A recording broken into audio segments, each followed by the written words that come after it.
Egg முட்டை பொடி mass. முட்டை வாங்கிட்டேன். வித்தவுட் முட்டை. கடலை மாவு தானே தெரியும், பண்ணு.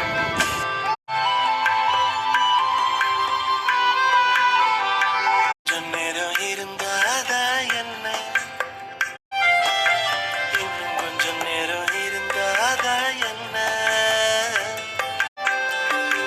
இன்னும் கொஞ்சம் நேரம் இருந்தாதா என்ன, ஏன் அவசரம், இன்னும் பேசக்கூட தொடங்கலையா.